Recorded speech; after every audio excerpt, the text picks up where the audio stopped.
everyone. Welcome to our Bézier Games interview. I'm here with Matt from Bézier Games. How are you doing today, Matt? I'm super awesome. How are you doing? I'm super excited to be here and talk about your lineup for the year. You guys have some really interesting games coming out, and I'm excited to share them with all of our viewers. So if you guys have not joined us before, we are super active in our comments. So go ahead and leave us lots of comments. We're going to talk to you as we go along. Okay, we have Battle Cry in chat already, and Nathan, who started out early. And hello, Andrew. How are you guys doing today?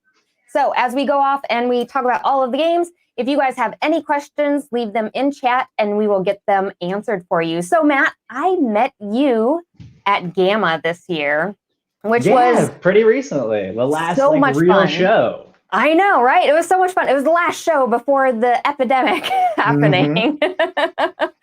And I got to see some of these games up close. I'm really excited to talk about them, but I did not realize that you are not from a hobby gamer background, which I thought was interesting. So when you came to Bézier Games, like, how was that being introduced to all these games? I'll tell you, my first show was Dice Tower, and so it wasn't bad. But after that, my next one was Gen Con, and my mind was blown. I mean, there's obviously board games that everybody knows, Monopoly, Sorry. I mean, even like Catan, people are like, "Ooh, yeah, I'm a real gamer. I know Catan." I thought that was all the deeper it went, but as I dove in, I'm like, "Wow, this has everything that I want in the games. Like, this is so much fun." And so after Gen Con, I think I went home with two big giant bags of games, and I was addicted. I'm hooked.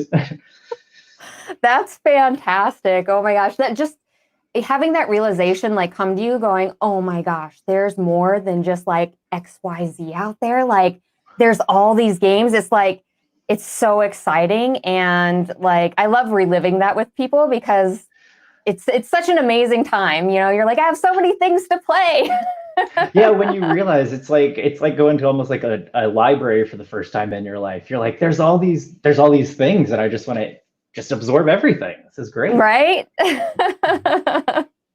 So the first game that we're going to be talking about today is Whistle Mountain. Now, Whistle Mountain here is for 2 to 4 players. It should last about 60 to 90 minutes. But why don't you go ahead and tell us a little bit about this game? Okay, so Whistle Mountain is actually from the same designer as Whistle Stop. The gameplay and the mechanics are very different, but having the same designer, you'll see a lot of similarities and some similar symbology, but the game mechanics are totally different. So it's not a pick up and deliver train game. It's actually going to be a worker placement kind of engine building game where you're building these scaffolds and machines onto this valley. And as you build these in there, the valley is going to start to flood. And your goal is to get all of your people out and end with the most victory points. So it's really neat. The board is very dynamic and it changes every turn.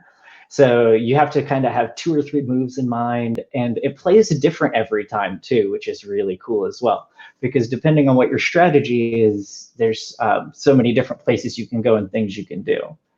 One of the best things I'll tell you about it, though, is it's like Whistle Stop in the idea that there are so many different ways to win. I've been playtesting it so much, and now we're in our final prototype, and we're ready to rock and roll with everything. And I don't think I've ever used the same strategy twice. And it's so cool to be able to play games like that. That's always great. And especially having that engine building piece, because then you're like, all right, every engine is going to be different. You're going to see so many different ways to use things. And like engine building is one of my favorite gaming mechanics just because of that. You know, it's always interesting to see how each different player works things differently in the game. But you were saying, though, that all over the look of it has a lot of Whistle Stop to it and everything, but totally different in the way it's being played because we're not delivering stuff across with trains. We are definitely building up as we go through here. This is really interesting. Yeah, the cool thing is one of my other favorite things is I'm kind of a sucker for cool components, and the components of this game, what you're using to collect resources and do different actions, are actually airships. And I'll show you. I got a wooden one right here. They're super neat little airships, and you have a 1x3, a 1x2, and if I don't drop it, a 1x1. And so you're going to be placing them different places, and they'll only fit certain spots too. So you have to be strategic in which ones you use where, because you may need a certain size later. Oh, that's so interesting. And those Mhm. airships, they are, I mean, like, can you hold it up again? They're Yeah, of huge. course. Yeah, they're Like, gigantic little wooden figures. They're super nice. They're some of my favorite components we've been producing lately. those look So I fabulous. Yeah, they it's gonna be a great title. It's one that, again, every time I break out, people are like, "What do you have on the table? Like, that looks amazing. What is that?"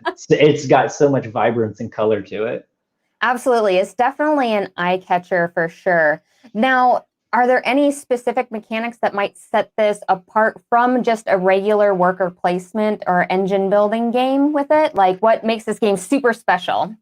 So one of the things that makes it stand out to me is how the end game triggers. So you're going to be building all these scaffolds and machines in this valley, but once you start building above a certain point, the valley starts to flood. And so every time a player will build a machine above the bridge line that you see there, another water line comes up, and it pretty much deactivates all the abilities and all the powers of the machines that the water touches. So you have to be really careful when you're getting to the end game, because all it takes is a couple good machines, and your strategy might be completely ruined, and you gotta pivot.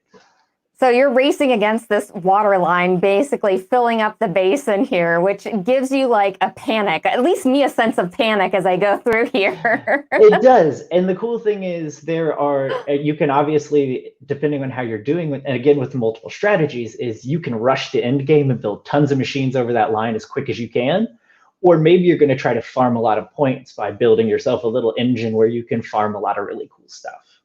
Oh, that's really cool. And I mean, just looking at the pieces on the board here, the airship coming over and everything, it looks so cool. This game is right up my alley for sure. Yeah, So, and you're saving meeples from a flood too, so you should feel right. good about yourself at the end of the day.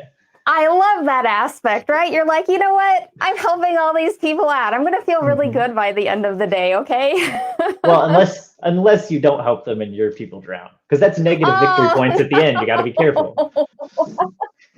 we don't talk about the drowning meeples, okay? Oh my goodness.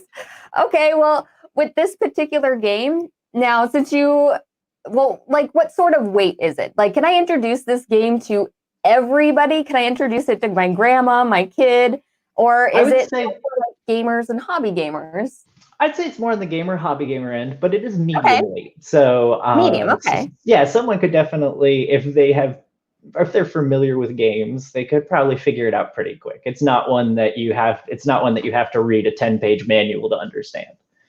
Okay, perfect. So light on the rules, like it looks like the icons and everything are very clearly defined. Mhm. Like you're going to be able to read the instructions and put this on the table pretty easily, but since there's engine building going on, maybe it's a little too much for somebody who is not introduced into board games, at least not right Yeah, away. This would be your second exactly. option. They might get their butt kicked the first game, so they might be a little upset about it. But the second game, they'll totally understand engine building and be ready to rock.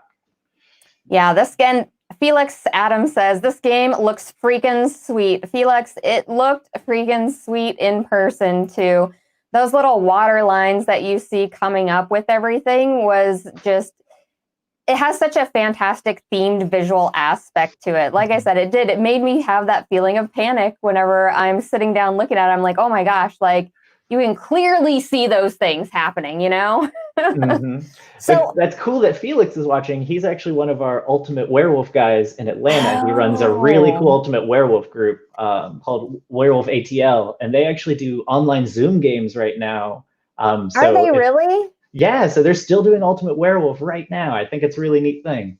Oh, that's so cool. So then Felix must play the Silver series too, maybe too, like because Oh it has a yeah, lot of aspects in it as well. he runs silver tournaments sometimes. Oh, He that's loves it. awesome. So with this particular game, Whistle Mountain, how many burritos does this thing cost? How many Chipotle burritos do I have to sacrifice in order to get this game, like for a date night? So I'm thinking like, instead of like what, 2 dates, 3 dates, what is this Well, it game going to depends. cost me? Are you getting chips and guac? If you're going to, That's if you're always the going, question. yeah, and for me, it's always yes. And their new queso is super good too. But this is going to cost you, we will say, depending on what you get, we'll say about 7 burritos. About 7 burritos. Okay. Probably without guac, 7 burritos without guac. You got a lot of quality components in this. Yeah. It looks amazing. Mm-hmm. Awesome. This is like, this is at the top of my list for one of your games that I'm interested in getting to my table soon. When does this release? So our game plan is Gen Con release for this one. If anything changes or Gen Con doesn't happen for some reason, we'll figure out a good time to release it and figure out a way to get it to people the best we can. But that's our game plan for now, is at Gen Con release. And Andrew List says, $1 million question, how many need to be in my quarantine bubble in order to play Whistle Mountain? And Andrew, that is 2 to 4 players in your quarantine bubble. So at least 2 people in there in order to play this game, okay? And Battle Cry asks, will it work on a Lazy Susan? How do you feel about that, Matt? Do you think this is a game you could put on a Lazy Susan in order to play? So I think that you would run the risk of the airships or meeples flying off if you spun it too fast. But if everybody can be well behaved, you may be able to pull it off. Okay, all right. So then everybody has a chance to move everything around the Lazy Susan, as long as you don't spin it too fast. Okay, that's fair. Hello, Luke. Thanks for joining the show. Luke Laurie there is one of the 2 designers. Him and Scott Caputo designed Whistle Mountain. Fantastic. Hello, Luke. We're excited to play your game. All right. So our next game that we want to go ahead and take a look at is Maglev Metro. This game looks so interesting with the tiles. I always love that sort of train theme with things. It is for 1 to 4 players, and it should last about 60 to 90 minutes. So can you give us a little overview of this particular game? Yes, absolutely. So this is one that we've been playtesting for a little bit, and I'll tell you, it's one that was hard not to talk to people about because it has so many new exciting things, at least for me. And obviously, more well-versed gamers may see different stuff, but to me, this has so many unique things because the tiles are very cool. The people, the workers and robots you're moving around are very cool. The city maps change every time, so that's really neat. So the first maps you're going to have, the first side of the board is going to be Manhattan, and the other side of the board is actually going to be Berlin. And so you'll be able to play either of those 2 cities with the first copy of the game that you get. And our intention is to hopefully continue to release more maps for it because it's something that have great expansions for all kinds of different cities. So. Oh my gosh, I love that option so much. Like having it works in so much replayability with a game like this, just having those different maps. Oh my goodness. I did not realize that part. I didn't remember that one. So the theming of it's really neat too, is you're replacing the transit system in these cities with magnetic levitation trains. So you're going to be trying to do things in the most efficient manner possible. And the more efficiently you do things, typically the more points you're going to end up with. So you're trying to build paths. And as you're building paths, there's lots of cool things. So I'll show you some of the tiles here. So let's say player blue, he goes first and he builds his road, his tile. But then the yellow player comes along and builds theirs. Now, there you go. You can see they don't cover each other up. So as players are building onto these maps, they're not covering each other. They're actually building on, and what happens at the end is you end up with this. This one will look better on camera, I think, color-wise. There we go. You end up with these really unique-looking maps covered in these tiles that are layered, and so you actually get, when you're done, it looks like a subway map has been drawn onto the city that you've built on. So I think that's one of the cool things, because for me, Castles of Mad King Ludwig, that's what I always do at the end of the game. As I stand back and kind of look at my castle, and I'm like, snap, all right, I got You a cool feel so picture. great. Yeah, even if I It looks didn't win, I amazing. still have like this crazy looking castle. That's the cool thing about this one too, is when you're done, you essentially have this really cool subway map that you have unintentionally made, and you look at it and you're like, this is neat.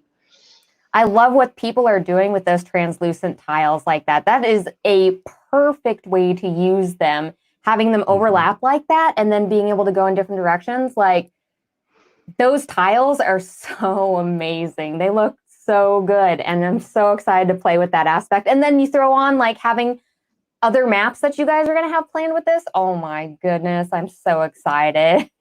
Yeah, it's one of those ones where the player board, as you saw, is pretty significant. I mean, it's a pretty decent sized player board.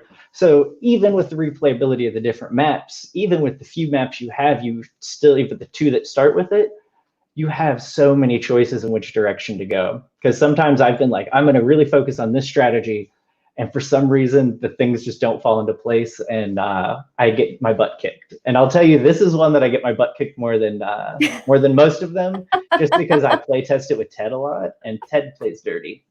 Oh, Yeah. that's messed He up. he doesn't take it easy on anybody, even though he designs the game. He doesn't play easy on It anybody. makes you So work for it. yeah, yeah. Nathan says, I like games with a visually appealing endgame tableau, like cartographers, for example. Oh Not yeah, only that's do a they great make one.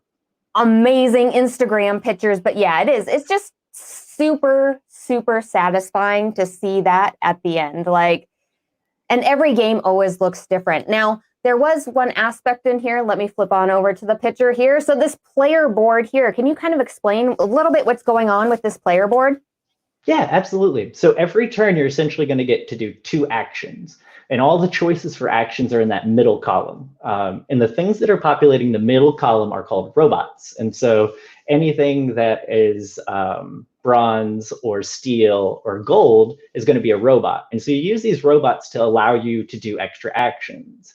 But all the purples and the pinks and the reddish color, those are all passengers. And so they all have destinations you're going to try to get them to.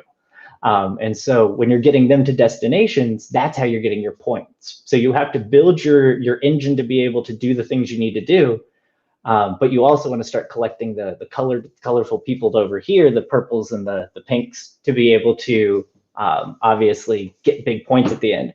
And completing rows and columns will get you bonuses as well. And the other thing is robots don't really score you points. So you want to adjust them as necessary and move them around on your player Ooh. board to be able to lay extra track next turn or be able to pick up extra passengers.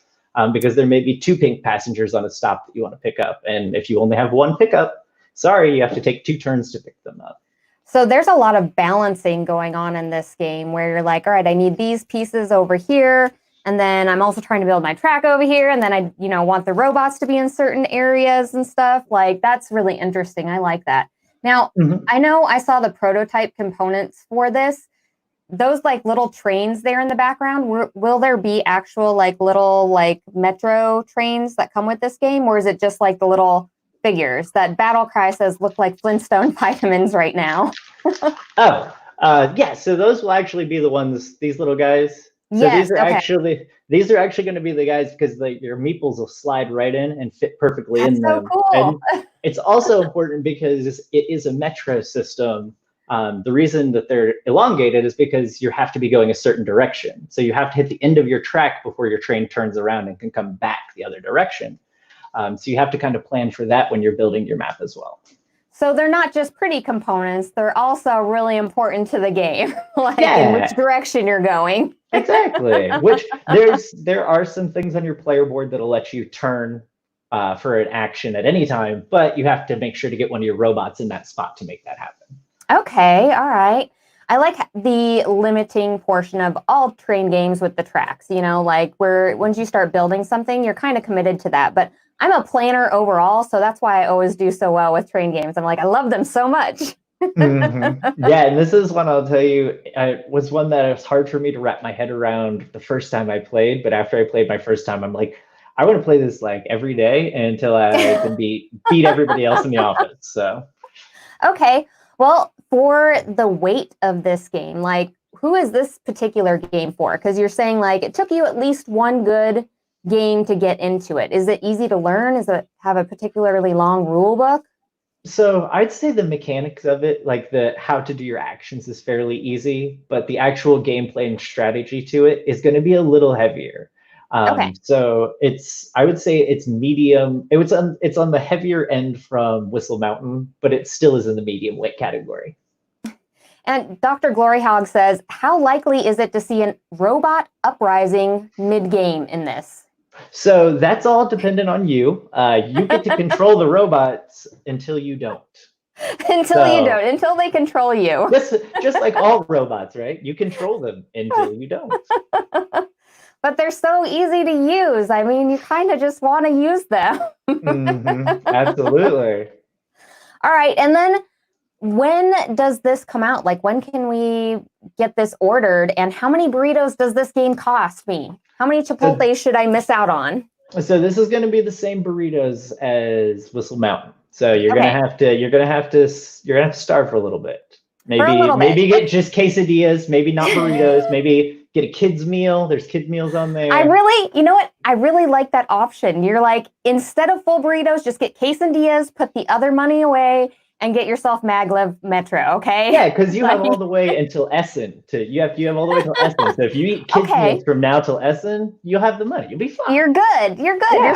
That's fantastic. I like that option. That's so much better than just going cold turkey on Chipotle, okay? You can't go cold turkey on Chipotle. Come on. They deliver right now, so it's really important. It's really good. It makes it nice and easy. It's life-sustaining at that point. It's exactly. All right, let's see here. Next up, we have, this is the third game in this series, Silver Coin. Now, this is for 2 to 4 players. It should last about 30 to 60 minutes. Can you tell us a little bit about this particular game? Yeah, so for people who aren't familiar with Silver, it's a card game where you have face-down cards in front of yourself, and you spend the game taking cards from a discard or draw pile to try to lower the total you have in front of yourself. And so at its core, that's the base of it. From there are powers on a lot of the cards. So some powers are activated when you choose to discard a card, and other powers are activated when you have it face up in front of you. So in the first one, it has some easier mechanics and things to kind of get familiar with the symbology and everything. The B deck is the Silver Bullet deck, and the Silver Bullet deck's kind of cool because it's a little more aggressive. It has a little more take that to it, which for me is awesome because I always like to mess with people. Even if I don't know what I'm doing, I just like to cause trouble between people. So for me, the B deck's really good. The C deck, which is the coin deck, it's the newest in our series, is going to have a lot of new flipping mechanics because it's the coin. Oh. What do you do with a coin? You flip it. Oh, that's a great idea. Yeah, I didn't even put that together. So a lot of the cards in this box are going to give you the ability to flip cards, either your own or opponents, to do these neat things with the card powers and abilities. And Whitney says these Chipotle jokes ring too close to home for Matt. He used to run Chipotle before he was a trade show manager. I didn't know. I did. I actually managed the Chipotles in the Knoxville area down here. There were none when we moved here, and I got to open all the stores, and I was the manager. Well, then, yeah, they really do ring super close to home then for you. Oh, yeah, and I'm still an addict, 100%. Like, I get Chipotle probably weekly still. They're so good. I know. With the Silver series, these carry over the werewolf sort of theme that Bézier is also known for, which I think is super cute. So people who are familiar with that, you know, it comes in with those, what is it? The first one, right? And do we have the same sort of theme in this, or are we getting introduced to new characters? Because I see some new people here. Yeah, so all the theme will be continued throughout. So all these characters, the numeric in the top corner is essentially how powerful they are. And so depending on how powerful they are, they attract a certain number of werewolves to your village. And so you want to get rid of the high number of cards, the ones that attract a lot of werewolves, in hopes to have these low number villagers in front of you to get the lowest total. But the cool thing with the C deck is there are some new characters that are on the lower end that have the most adorable artwork in the world. So even though they're supposed to be the not as powerful ones, they're the ones I love most. Aw, I know that puppy in the middle, he's super adorable. Yeah, so that's actually a neat thing. So Ted, has an amazing dog. Her name's Athena, and she's 13 now, I think. But that's a rendition of her as a puppy with a card in her mouth, and Oh so my adorable. gosh. Oh my gosh, so adorable. She's Those are just like cute little snippets. Like you don't even realize as you're looking through some of the art and stuff that that's so awesome that people end up taking and everything and turning into this. That's so cute. Oh my Yeah, goodness. we try to do special stuff with our games. Some of the rooms in Castles of Mad King Ludwig Yes. have his cats in them. So there's all kinds of neat stuff that he does to really put his brand on the game, which I like. Even for Suburbia Collector's Edition, he let us all put some Easter eggs in there. So that one, if you ever get to those tiles, are brimming with Easter eggs. You know what? I played that, I want to say a few months ago, and I was really impressed with all the tiles and everything. But now I'm going to have to like go back through and like re-look over all the tiles because I love Easter eggs like that. So now Yeah, I'm going to there's go through. the DeLorean is on there. You can find the DeLorean on one of the tiles from Back to the Future. You can Oh, find the car from Christmas Vacation on there if you look closely. But you got to know where to look. There's certain tiles they're on. So oh, that's so fantastic. All right, I'm going to have to go back and look at those. So with silver coin, and I love the coin flipping aspect of this, that's such a fantastic thing to add to this. It's like you had the little bullet piece in the second one that you actually placed on things, and now you have the coin that you're actually flipping. Like it's such a cute little mechanic. What weight would you say this game is for? Like what gamers can you introduce this to? Everybody, maybe? So I will tell you that if you have Silver Amulet, you could introduce that to anybody. Silver Okay. Amulet, like I said, is really good at getting familiar with the symbology and mechanics. After someone has played Silver Amulet, I would say that they could be introduced to any of the other silvers with very little issue. Like they would totally understand it. So I Okay. would say introduction to silver is light, but introduction right into the C deck may be in the medium level. Okay. And all of these you can play as their own separate base games, right? Yep, they're all standalones, but also Okay, all perfect. mix and match expansions. So you can take your Perfect. favorite numerics from them. You can mix and match 2 cards from this and 2 cards from that. All right, and Rachel has a question. Are you doing all the letters of the alphabet? Because it lined up super suspiciously easy with A, B, and C here. Maybe. Yes, Maybe? that's kind of our game plan. As long as, I mean, obviously the alphabet's finite. So I don't know if we'll make it all the way to Z, but we'll do our best. Oh, that's so fantastic. And of course, how many burritos is this going to cost me? So this one's a little lighter. I'd say it only costs you about 3 burritos. Oh, that's not too bad. That's not too bad. And plus, if you already have the other games at home, this sounds like a really interesting expansion that you can add to it to kind of mix things up.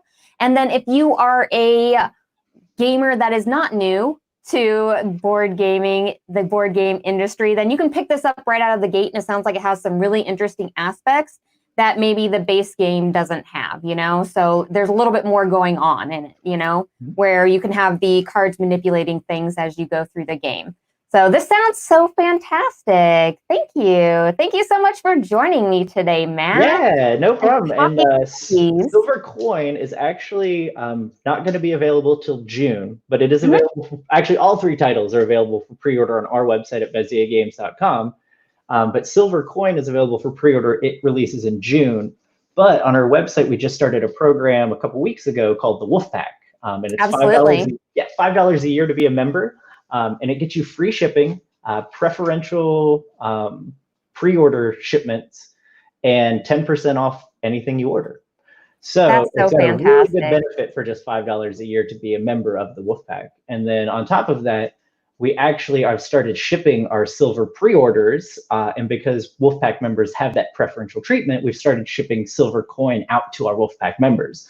So if you've pre-ordered silver coin, you can join Wolfpack and we'll send it to you now, or you can wait till June.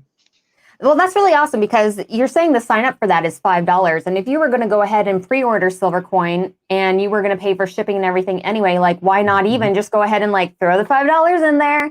Then you can get Maglev later and like Whistle Mountain and everything. Like you can Yeah, pre-order for free shipping? Yeah, yeah, right right? on. For the rest of the year, you're set up, you know? That's so fantastic. That was a surprise. I didn't know that the Wolfpack thing had started, and that's such a great thing to bring the gamers that love your products. Like free shipping is just makes things so much easier. You don't have to calculate extra burritos for that, okay? Yeah, exactly. No one needs to sacrifice an extra burrito for shipping. All right. Well, thank you so much for joining us here today. I really appreciate you hanging out with us and talking about Chipotle and all of these lovely games. So Yeah, two of my favorite things, burritos and board games. That's what I'm talking about. Like if you can have some burritos or at least some quesadillas, okay, if you bought the board game recently, and then you can go ahead and play your board game. It's like it's date night, you know, you can do whatever. It'll be awesome. Yeah, paradise. Well, thank you. Let's see here. If we have any questions or anybody has any questions about any of the games from our viewers, go ahead and make sure and leave them and we'll try to finish them up. If Matt is still here, Matt, are you still here? I am still here. Oh, okay. I thought you froze there for a second. Oh my goodness. No, I was looking at the comments down here and trying to read through some of them. I'm like, oh. Andrew says, Matt is the best. And Rachel says, go, Matt. You have a crowd here cheering you. That's fantastic. Nice. What an awesome fan club. I do. I have some of the best friends ever. So I always appreciate when they stop by. All right. And I do have one last question, I think, for you. So and this is just my curiosity, out of all of the silver games that are out, so Silver Bullet, Silver Coin, and then Silver Amulet, which one is your favorite to play just as a standalone? Like if somebody was going to get interested and just happen to purchase one, you know, which one would you go for first? So I will tell you that it all depends on your gamer level. And so if you're new to gaming or you're still in the lighter end, pick up Silver Amulet. You'll love it. There's also a free app you can download. You can play Silver Amulet one-on-one against the computer, just kind of get a feel for it, kind of see what's going on. So I would stick with that one. But my personal favorite silver deck is one that is not released yet. It's one that's not announced yet. That's so cheating. I'm sorry to do that to everyone, but like I said, we are continuing to develop and put together these decks, and we actually did some really neat play testing with stuff today that I would kill to talk about, but I would also get killed to talk about. So. Well, if people want to hear more information about all of these games, where can they go ahead and get information from you guys at Bézier Games? Yeah, absolutely. So they can follow us on any of our social media accounts, or they can go to our website at BézierGames.com. We actually have recently started a blog. We have a couple of neat entries. We try to do a nice blog entry every month, just kind of keep people updated what's going on. That's awesome. So definitely take some time and check those out. Oh, fantastic. And if you viewers at home liked this video, make sure to like and subscribe to our content. We do lots of games. We play lots of games, and we're hoping to do more interviews for everybody. And again, thank you, Matt, so much for joining us. We really, really appreciate it. Battle Cry says, we won't tell Matt. Just tell us. We won't tell, we promise. Yeah, it's not like it's on the internet. Yeah, Ted's not going to watch this. It'll be fine. Fine. It's fine. All right. Thank you so much. And we will talk to you guys later. Bye. Bye, guys.